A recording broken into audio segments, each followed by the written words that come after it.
कहानी की शुरुआत एक नौजवान आदमी से होती है जो ड्यूटी के दौरान काम करने की बजाय आराम से समय काट रहा था। लेकिन तभी उसके सिस्टम पर एक अजीब और रहस्यमयी सिग्नल आया। यह देखकर उसने तुरंत अपने बॉस को फोन लगाया। शुरुआत में बॉस काफी गुस्से में था, लेकिन जैसे ही उसने वह सिग्नल सुना तभी उसकी सारी नींद उड़ गई, क्योंकि वह कोई आम सिग्नल नहीं था बल्कि स्पेस से आ रहा एक एलियन सिग्नल था। पहली नजर में ऐसा लगा जैसे इंसानों ने आखिरकार एलियंस का पता लगा लिया है। लेकिन जब सिग्नल की दूरी मापी गई तब सभी के होश उड़ गए, क्योंकि वह करीब 3,70,000 किलोमीटर दूर चांद के आसपास से आ रहा था। शुरुआत में किसी को इस पर विश्वास नहीं हुआ, लेकिन जल्द ही साफ हो गया कि एलियंस वाकई धरती की तरफ बढ़ रहे हैं। हालात इतने गंभीर थे कि टीम के लोग नाश्ता छोड़कर तुरंत रक्षा मंत्रालय को खबर देने पहुंच गए। लेकिन वहां जो जानकारी मिली उसने सबको और ज्यादा डरा दिया। जांच में पता चला कि उस एलियन स्पेसशिप की चौड़ाई 500 किलोमीटर से भी ज्यादा थी। इतना विशाल यान मानव इतिहास में पहले कभी नहीं देखा गया था। जल्द ही यह जानकारी सबसे ऊपरी अधिकारियों तक पहुंचा दी गई। जब तक राष्ट्रपति को इसकी जानकारी मिली तब तक वह विशाल यान अलग अलग हिस्सों में बंटना शुरू हो चुका था। उसके अंदर से कई छोटे छोटे यान बाहर निकल रहे थे, लेकिन कोई नहीं जानता था कि उनका असली मकसद क्या है। बस इतना पता था कि वे अगले 25 मिनट में पृथ्वी के वायुमंडल में पहुंचने वाले थे। राष्ट्रपति ने भी पहले कभी ऐसी स्थिति का सामना नहीं किया था, इसीलिए उन्होंने तुरंत प्रेस कॉन्फ्रेंस बुलाने का फैसला किया। लेकिन तब तक दुनिया के अलग अलग हिस्सों में मौसम बदलने लगा था। जहां जहां ये उड़न तश्तरियां पहुंची वहां वहां पूरा आसमान पीला पड़ने लगा। कुछ ही देर में दुनिया भर के न्यूज चैनल इस घटना की लाइव कवरेज करने लगे, क्योंकि इंसानी इतिहास में ऐसा नजारा पहले कभी नहीं देखा गया था। उधर सेना किसी भी तरह एलियंस के असली इरादों का पता लगाना चाहती थी, इसीलिए उन्होंने बातचीत के लिए एक शांति विमान उनकी तरफ भेजा। शुरुआत में सब कुछ नॉर्मल लग रहा था, लेकिन जैसे ही विमान उनके करीब पहुंचा तभी अचानक तेज आग की लपटों ने उसे अपनी चपेट में ले लिया और विमान पल भर में जलकर राख हो गया। जब यह खबर आग की तरह पूरी दुनिया में फैल गई तब लोगों को शांत करने के लिए अधिकारियों को सामने आना पड़ा। उन्होंने वही बेकार की बातें दोहराई, शांत रहें, घबराएं नहीं और बेवजह बाहर न निकलें। लेकिन हालात अब कंट्रोल से बाहर थे, क्योंकि वे रहस्यमयी उड़न तश्तरियां घनी आबादी वाले इलाकों जैसे न्यूयॉर्क के सिटी सेंटर की तरफ बढ़ रही थी। सबसे डरावनी बात यह थी कि हर स्पेसशिप के ठीक नीचे कई बड़े बड़े शहर मौजूद थे। हालांकि कोई नहीं जानता था कि एलियंस आखिर करना क्या चाहते हैं, लेकिन डेविड नाम के एक टीवी इंजीनियर ने पहले ही उनके असली इरादे का अंदाजा लगा लिया था। जब एलियन यान पहली बार दिखाई दिए थे तभी उसने टीवी सिग्नल में कुछ छिपे हुए पैटर्न नोटिस कर लिए थे। उसे पता चल गया था कि बार बार आने वाले ये सिग्नल धीरे धीरे कम होते जा रहे थे, जिसका मतलब था कि यह कोई नॉर्मल सिग्नल नहीं बल्कि एक काउंटडाउन सिग्नल थे। डेविड ने अंदाजा लगाया कि एलियंस किसी बड़े ऑपरेशन की तैयारी कर रहे हैं। उसके हिसाब से इस काउंटडाउन के खत्म होने में सिर्फ 6 घंटे बचे थे। उसके बाद कुछ ऐसा होने वाला था जो पूरी दुनिया को हिलाकर रख देगा। हालांकि डेविड ने सही बात पकड़ ली थी, लेकिन उसकी बात पर किसी को यकीन नहीं हो रहा था। उसे समझ आ गया कि अब उसे किसी बड़े अधिकारी तक यह जानकारी पहुंचानी होगी। किस्मत से उसकी एक्स वाइफ कोनी व्हाइट हाउस में काम करती थी, इसलिए डेविड ने तुरंत उसे कॉल किया। लेकिन जैसे ही उसने बात शुरू की तब कॉनी को लगा कि वह एक बार फिर कोई बेकार थ्योरी लेकर आया है, इसलिए उसने उसकी पूरी बात सुने बिना ही फोन काट दिया। ये देखकर डेविड गुस्से से भड़क उठा, लेकिन उसके पास समय बर्बाद करने का वक्त नहीं था, इसलिए वह तुरंत अपने पिता को साथ लेकर व्हाइट हाउस की तरफ निकल पड़ा। उसके पिता की पहचान की वजह से उन्हें अंदर आने की परमिशन मिल गई। इसके बाद कॉनी ने डेविड के लिए राष्ट्रपति से मिलने का इंतजाम भी कर दिया। उसे सिर्फ 2 मिनट का समय मिला था, लेकिन उन्हीं 2 मिनटों में डेविड ने पूरी बात समझा दी। उसके मुताबिक एलियन इंसानों के कम्युनिकेशन सैटेलाइट का इस्तेमाल करके अपने सभी छोटे यूएफओ को लगातार कमांड भेज रहे थे। वह लंबे समय से उन्हीं एलियन सिग्नलों का डेटा एनालाइज कर रहा था, और जो नतीजा उसके सामने आया उसने उसके होश उड़ा दिए। उसे पूरा भरोसा था कि अगले 28 मिनट में एलियंस कोई बड़ा कदम उठाने वाले हैं। दूसरी ओर सेना की कम्युनिकेशन टीम हेलीकॉप्टरों के साथ स्पेसशिप के पास पहुंच चुकी थी। उन्होंने एक विशाल लाइट जलाकर उनसे संपर्क करने की कोशिश की। तभी अचानक उस विशाल स्पेसशिप का एक हिस्सा धीरे धीरे खुलने लगा। कमांड रूम में बैठे सभी लोगों को लगा कि शायद एलियंस उनसे बातचीत करना चाहते हैं, लेकिन अगले ही पल स्पेसशिप से एक भयानक लेजर बीम निकली और दोनों हेलीकॉप्टरों को पल भर में हवा में ही उड़ा दिया।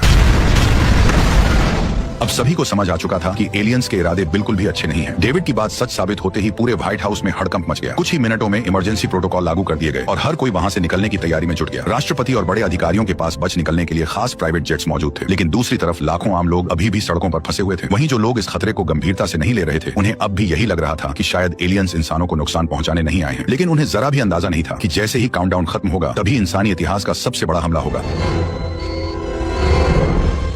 टाइम खत्म। अचानक स्पेसशिप का निचला हिस्सा धीरे धीरे खुलने लगा। नीचे खड़े लोगों को समझ नहीं आया कि आखिर होने क्या वाला है। तभी उसके अंदर से एक तेज रोशनी निकलनी शुरू हुई। अगले ही पल वो विनाशकारी बीम नीचे गिरी और एक ही झटके में पूरी बिल्डिंग को तबाह कर दिया। चारों तरफ भगदड़ मच गई। हर कोई अपनी जान बचाने के लिए भागने लगा, लेकिन इस तबाही ने किसी को संभलने का मौका तक नहीं दिया। देखते ही देखते एक के बाद एक बड़े शहरों के ऊपर बीम गिरने लगी और विशाल इमारतें पल भर में विस्फोट के साथ ढहती चली गईं। जो लोग भागने की कोशिश कर रहे थे वे हेलीकॉप्टरों समेत धमाकों की चपेट में आ गए। कुछ ही मिनटों में पूरा शहर आग के समंदर में बदल गया। उस हमले की ताकत किसी परमाणु विस्फोट से भी कई गुना ज्यादा थी। सुबह होते होते पूरा शहर तबाह हो चुका था। चारों तरफ सिर्फ मलबा था और इंसानों का कोई नामो निशान नहीं बचा था। अब यह साफ हो चुका था कि एलियंस शांति की बात करने नहीं आए थे, इसीलिए राष्ट्रपति ने बिना देर किए जवाबी हमले का आदेश दे दिया। कुछ ही देर में सैकड़ों अमेरिकी लड़ाकू विमान आसमान में पहुंच गए। पायलटों ने बिना वक्त गवाए स्पेसशिप्स पर मिसाइल लॉक कर ली और कमांडर का ऑर्डर मिलते ही उन्हें एक एक करके ताक दिया। कंट्रोल रूम में बैठे सभी लोग सांसें रोककर स्क्रीन पर नजरें जमाए हुए थे। उन्हें पूरा यकीन था कि यह हमला एलियंस को बता देगा कि इंसान इतनी आसानी से हार मानने वाले नहीं है। लेकिन जैसे ही मिसाइलें स्पेसशिप से टकराने वाली थी तभी अचानक उसके चारों ओर एक रहस्यमयी कवच एक्टिवेट हो गया और सभी मिसाइलें उससे टकराकर पूरी तरह बेअसर हो गईं। ये देखकर सभी लोगों के पैरों तले जमीन खिसक गई। उन्हें जरा भी अंदाजा नहीं था कि स्पेसशिप के चारों तरफ एक इनविजिबल शील्ड लगी हुई है जो इतनी मजबूत थी कि इंसान इंसानों की सबसे एडवांस मिसाइलें भी उसका कुछ नहीं बिगाड़ सकी। हालात बिगड़ते देख कमांडर ने तुरंत सभी पायलटों को ऑर्डर दिया कि वे अपने विमान ऊपर ले जाएं ताकि किसी तरह की अनहोनी से बचा जा सके। लेकिन ठीक उसी पल विशाल स्पेसशिप के अंदर से हजारों छोटे यूएफओ बाहर निकल आए। उन्होंने इतनी तेज रफ्तार से हमला किया कि कई लड़ाकू विमान उनसे टकराते ही हवा में ही तबाह हो गए। जब अमेरिकी पायलटों ने उन छोटे यूएफओ पर हमला करने की कोशिश की तब उन्हें पता चला कि उनके चारों तरफ भी वही पावरफुल शील्ड लगी हुई है जिसे इंसानों का कोई भी हथियार भेद नहीं पा रहा था। नतीजा यह हुआ कि लड़ाई पूरी तरह एक तरफा हो गई और देखते ही देखते कई लड़ाकू विमान एक झटके में तबाह हो गए। हालांकि पीछे हटने का आदेश मिल चुका था, लेकिन सुरक्षित निकल पाना अब भी बेहद मुश्किल था क्योंकि एलियन यूएफओ लगातार उन पर हमला कर रहे थे। ऐसे में जब विल और उसका साथी किसी तरह उन्हें चकमा देकर निकलने की कोशिश करने लगे तभी दो एलियन यान उनके पीछे लग गए। हालांकि विल और उसका साथी विमान उड़ाने में धुरंधर थे, लेकिन एलियन यूएफओ से बचना उनके लिए भी मुश्किल साबित हो रहा था। लॉकिंग सिस्टम से बचने के लिए उन्हें जेट्स को जमीन के बेहद करीब उड़ाना पड़ा, लेकिन लगातार जोखिम भरे मोड़ों और तेज उड़ान के कारण विल का साथी दबाव झेल नहीं पाया और आखिरकार वो भी एलियंस का शिकार बन गया।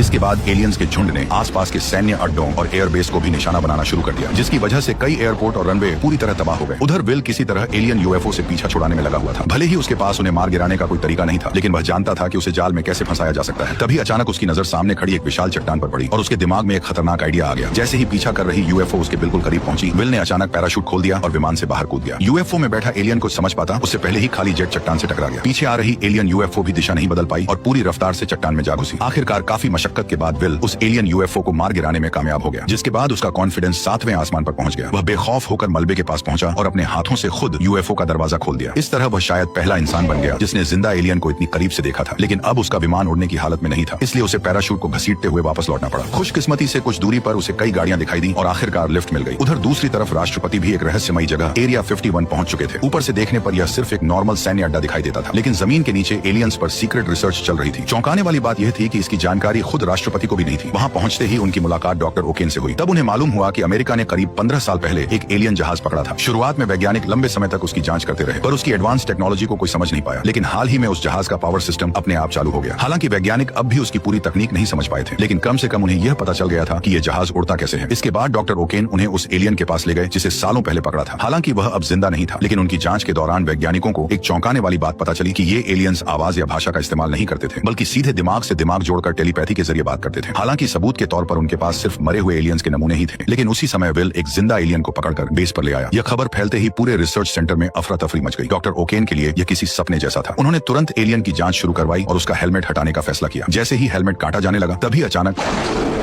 हेलमेट के खुलते ही पता चला कि बाहर दिखने वाला हिस्सा असल में एक बेहद मजबूत सूट था। यह देखकर किसी को समझ नहीं आया कि विल ने आखिर एक मुक्के में इसे कैसे बेहोश किया होगा, लेकिन उसी दौरान किसी ने ध्यान नहीं दिया कि एलियन होश में आ चुका था। जैसे ही डॉक्टर ने उसका असली चेहरा देखा तभी अचानक डॉक्टर ओकेन उसके कंट्रोल में आ गए।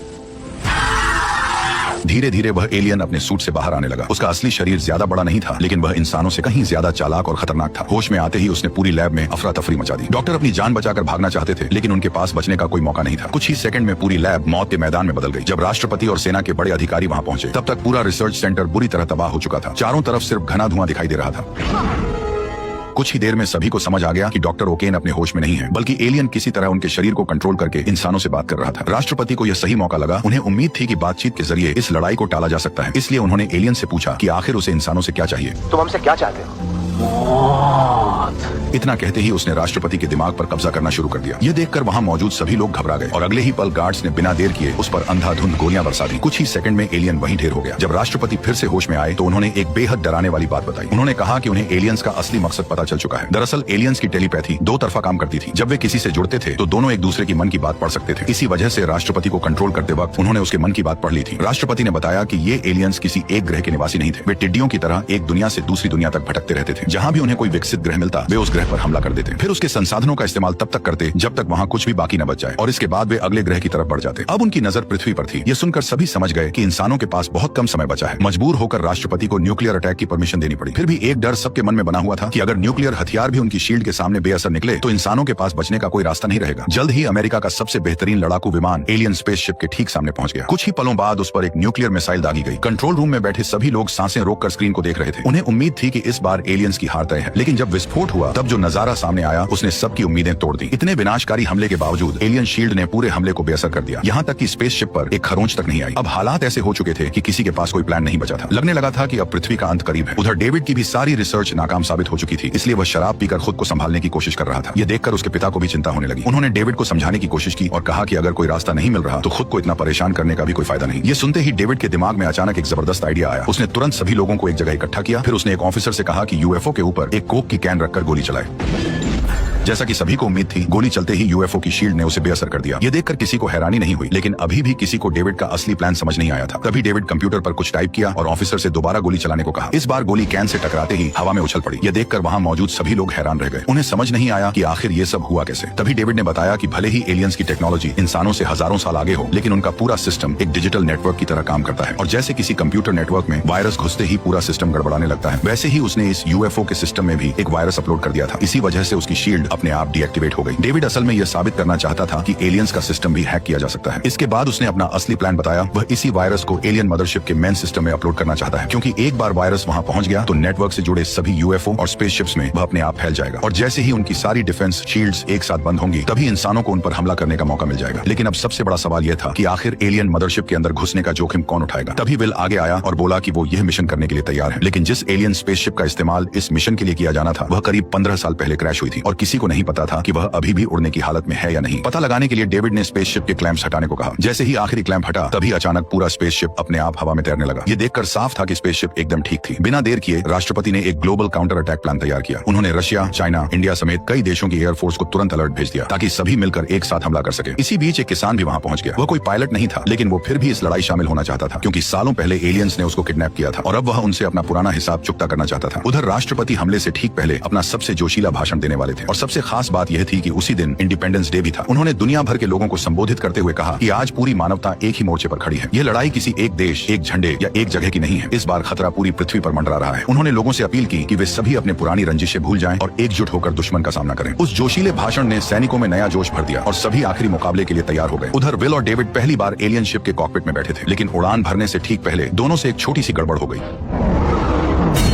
विल ने कमांड शिप को उल्टा लगाया और बिना देर किए एलियन शिप को तेजी से आसमान की ओर उड़ा ले गया। एलियन शिप उड़ाने में उसे इतना मजा आ रहा था कि वह हवा में तरह तरह के करतब दिखाने लगा, जिससे डेविड की फटके हाथ में आ गई। कुछ ही देर बाद दोनों एलियन मदरशिप के पास पहुंच गए। जैसे जैसे वे उसके करीब आते गए, वैसे वैसे शिप अपने आप ऑटो पायलट मोड में चली गई। इसके बाद वे मदरशिप के अंदर दाखिल हो गए। रास्ते में उन्होंने कई हैरान कर देने वाले नजारे देखे। आखिरकार वे मदरशिप के कंट्रोल एरिया तक पहुंच गए। वहां हजारों छोटे एलियन यान एक साथ खड़े हुए थे। पूरा नजारा किसी विशाल स्पेस स्टेशन जैसा लग रहा था। अपनी पहचान छिपाने के लिए डेविड ने बड़ी सावधानी से शिप की विंडो बंद कर दी, ताकि वहां मौजूद ऑपरेटर उन्हें नोटिस न कर सके। फिर सही मौका मिलते ही उसने अपना प्लान शुरू कर दिया। उसने तुरंत अपना कंप्यूटर खोला और चुपचाप वायरस को एलियन मदरशिप के सिस्टम में अपलोड करना शुरू कर दिया। कुछ ही देर में वायरस सिस्टम में पहुंच गया, जिससे अचानक मदरशिप के अंदर गड़बड़ी शुरू हो गई। ये देखकर साफ हो गया कि डेविड का वायरस अपना काम शुरू कर चुका है। उधर जैसे ही यह खबर पृथ्वी तक पहुंची, तभी सेना ने बिना एक पल गवाए अपना जवाबी हमला शुरू कर दिया। दुनिया भर के लड़ाकू विमान एक साथ एलियन यानों पर टूट पड़े। इस बार हालात पहले जैसे नहीं थे, क्योंकि वायरस की वजह से एलियंस की शील्ड पूरी तरह बंद हो चुकी थी। तभी राष्ट्रपति, जो कभी एयरफोर्स पायलट रह चुके थे, उन्होंने सबसे पहला हमला किया।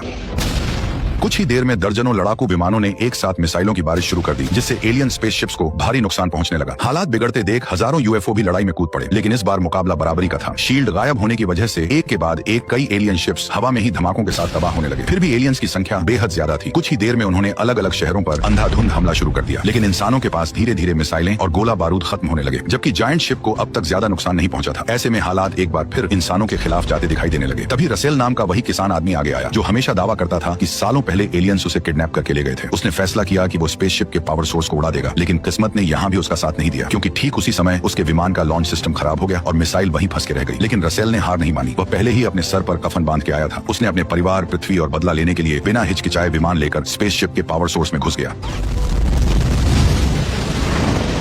कुछ ही पलों में 500 किलोमीटर चौड़ी स्पेसशिप एक झटके में तबाह हो गई। मिशन सफल होते ही कमांड सेंटर ने तुरंत विल और डेविड को वापस लौटने का ऑर्डर दिया, लेकिन तभी एक नई मुसीबत खड़ी हो गई। उनका यान अभी भी मदरशिप के अंदर फंसा हुआ था। दोनों ने बाहर निकलने की हर मुमकिन कोशिश की, लेकिन कोई भी तरीका काम नहीं आया। इसी दौरान एक एलियन की नजर उन पर पड़ गई। उसने सिर्फ एक कमांड दी और शिप का विंडो कवर अपने आप खुल गया। खतरे को भांपते ही विल और डेविड तुरंत छिप गए, लेकिन एलियंस भी इतने बेवकूफ नहीं थे। अगले ही पल उनकी तलाश में एक सर्च टीम भेज दी गई। अब हालात देखकर लग रहा था कि दोनों का बच निकलना लगभग नामुमकिन है। इसलिए उन्होंने फैसला किया कि अगर मरना ही है तो दुश्मन को साथ लेकर मरेंगे। इसलिए उन्होंने उन्होंने बिना देर किए न्यूक्लियर मिसाइल दाग दी और वह सीधा एलियन कमांड सेंटर में जा घुसी। लेकिन धमाका होने से पहले ही पूरी मदरशिप बुरी तरह हिलने लगी। अचानक इस झटके से उनकी शिप का कंट्रोल बिगड़ गया और वह सिस्टम की पकड़ से निकल गई। ये देखकर दोनों की जान में जान आ गई। हालांकि राहत ज्यादा देर नहीं टिक सकी क्योंकि न्यूक्लियर बम फटने में अब सिर्फ 30 सेकंड बचे थे। ऐसे में विल और डेविड ने तुरंत वहां से निकलने का फैसला किया। दोनों पूरी रफ्तार से मदरशिप से भागने लगे। खुशकिस्मती से एलियन यान की स्पीड बेहद जबरदस्त थी। पीछे कई एलियन फाइटर्स उनका पीछा कर रहे थे। फिर भी वे किसी तरह उनकी पकड़ से बचते हुए मदरशिप से बाहर निकल आए और तभी वो हुआ जिसका पूरी दुनिया इंतजार कर रही थी। अगले ही पल विशाल मदरशिप एक भयानक विस्फोट के साथ उड़ गई। उस धमाके के साथ एलियंस का पूरा कंट्रोल सिस्टम एक झटके में तबाह हो गया। मदरशिप के खत्म होते ही पृथ्वी पर मौजूद बाकी एलियन शिप्स भी एक एक करके क्रैश होने लगी। कुछ ही मिनटों में दुनिया का सबसे बड़ा युद्ध खत्म हो गया और आखिरकार इंसानों ने नामुमकिन लगने वाली इस लड़ाई को जीत लिया। उधर विल और डेविड भी सुरक्षित पृथ्वी पर लौट आए और इसी के साथ इंडिपेंडेंस डे की ये शानदार कहानी यहीं खत्म हो गई। वैसे आपको ये वीडियो कैसी लगी कमेंट में जरूर बताना और अगर चैनल पर नए हो तो जल्दी से वो सब कर दो जो मैं चाहता हूँ। Okay bye.